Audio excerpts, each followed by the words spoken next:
Conosco, pastor Claride Matos. Gostaria de falar sobre união, um pouquinho a respeito dessa importante virtude que sempre caracterizou o povo de Deus em todos os momentos de vitória. Quando deixou de praticar a união, houveram derrotas individuais e até nacionais. O Salmo 133, que nos é uma espécie de texto áureo sobre a união, povo de Deus, no versículo 1 temos assim escrito: Ó, quão bom e quão suave é que os irmãos vivam em união. E Paulo, escrevendo aos Coríntios, capítulo 1, versículo 10 da primeira carta, escreveu: Rogo-vos, porém, irmãos, pelo nome de nosso Senhor Jesus Cristo, que digais todos uma mesma coisa, e que não haja entre vós dissensões. Antes sejam unidos em um mesmo sentido e em um mesmo parecer.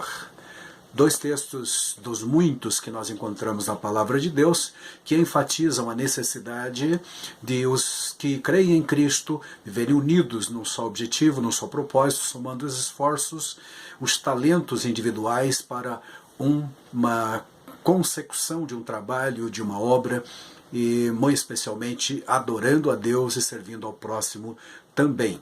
Em todos os momentos, como dissemos, em que houve essa união, a igreja prosperou porque é sabido de todos, desde há muito, que a união realmente faz a força, apesar do chavão e apesar de todos sabemos de cor tudo isso. Mas se a união faz a força, a desunião faz a fraqueza, gera debilidades. Consequentemente, desunidos não poderemos vencer como aconteceria. Poderão acontecer até algumas vitórias individuais em lances isolados da grande batalha da fé, da espiritualidade, da carreira, do reino de Deus na terra. Mas não seria o mesmo se, como lemos no Antigo Testamento, em alguns textos do profeta Jeremias, dos livros históricos também, em que o povo saía para a batalha ou para o culto a Deus como um só homem. Isso quer dizer que todos tinham o mesmo propósito, o mesmo alvo, lutavam na mesma direção, olhavam para o mesmo objetivo e então somavam todos os esforços. Já se disse no mundo corporativo, no mundo esportivo, que ter um time nem sempre é ter uma equipe. Um time pode ser um grupo de pessoas trabalhando, vestindo a mesma camisa, a mesma cor, a mesma farda, mas nem sempre tendo os mesmos ideais, como lemos aqui na Palavra de Deus, especialmente em 1 Coríntios, capítulo 1 e o versículo 10.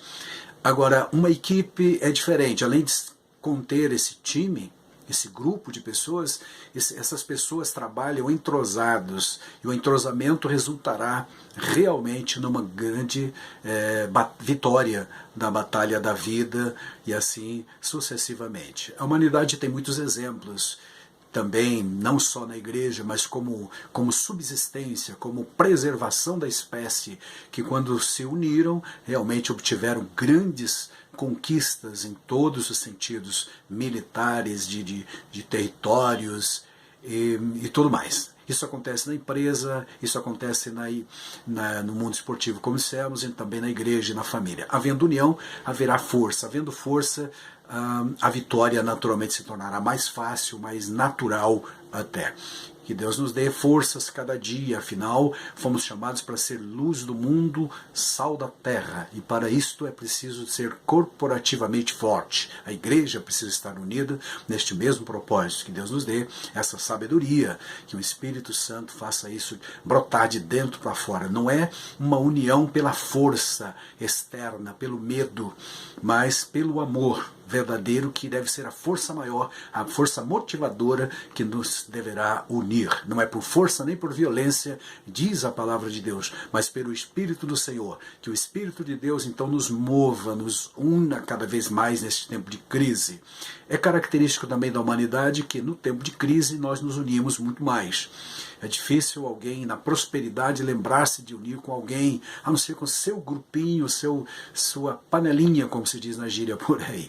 Mas na crise, normalmente, o ser humano realmente se une. E eis aí o momento para provarmos que somos um povo unido, povo do Senhor, povo de Deus. Assim, serviremos melhor ao nosso Deus e também ao nosso próximo. Que Deus nos dê a sua graça e nos direcione com o seu poder. Amém.